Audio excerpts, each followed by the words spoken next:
اللہ الرحمن الرحیم۔ السلام علیکم، کیسے ہیں آپ سب؟ امید کرتی ہوں سب خیریت سے ہوں گے۔ اللہ تعالی ہم سب کا حامی و ناصر ہو۔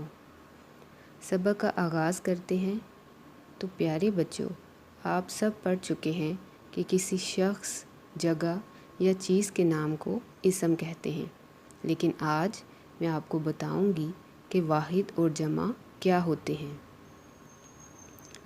جو اسم کسی ایک چیز کو ظاہر کرے اسے واحد کہتے ہیں، اور جو اسم ایک سے زیادہ چیزوں کو ظاہر کرے اسے جمع کہتے ہیں۔ یعنی واحد کسی ایک چیز کو اور جمع ایک سے زیادہ چیزوں کو کہتے ہیں۔ واحد کی جمع بنانے کے مختلف طریقے ہیں، جن میں سے کچھ طریقے آج میں آپ کو بتاؤں گی۔ واحد کی جمع بنانے کا سب سے پہلا اور آسان طریقہ یہ ہے کہ واحد لفظ کے آخری حرف کو، جو اگر ہ یا الف ہے، اس کی جگہ بڑیے لگا دیا جائے تو جمع میں لکھا جائے گا پرندہ سے پرندے، انڈا سے انڈے، شیشہ سے شیشے اور جالا سے جالے وغیرہ۔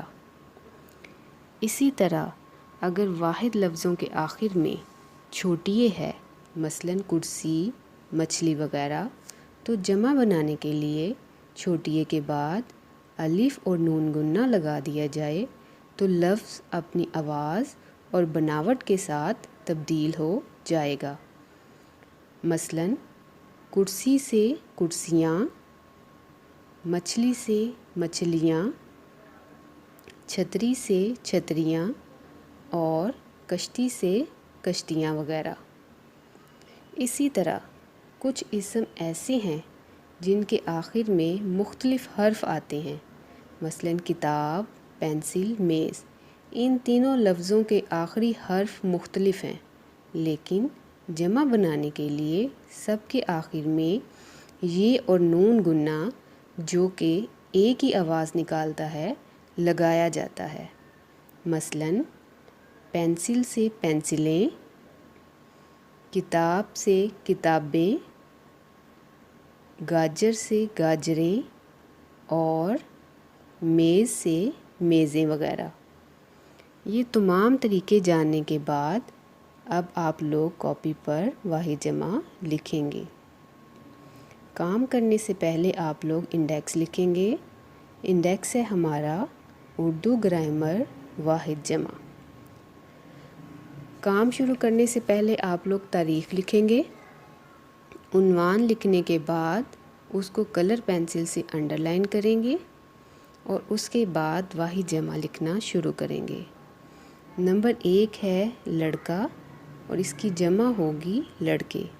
اسی طرح کتاب، کتابیں، کرسی، کرسیاں، نقشہ، نقشے، تصویر، تصویریں، خبر، خبریں، ٹوکری، ٹوکریاں، تحفہ، تحفے، گیند، گیندیں، پودا، پودے، چابی، چابیاں اور شاخ سے شاخیں۔ ان تمام طریقوں کا استعمال کرتے ہوئے واحد کی جمع آپ لوگ لکھیں گے۔ کام کرتے وقت لکھائی کا خاص خیال رکھیں۔ کام خوبصورت اور خوش خط ہونا چاہیے۔ اپنا بہت زیادہ خیال رکھیں۔ اللہ حافظ۔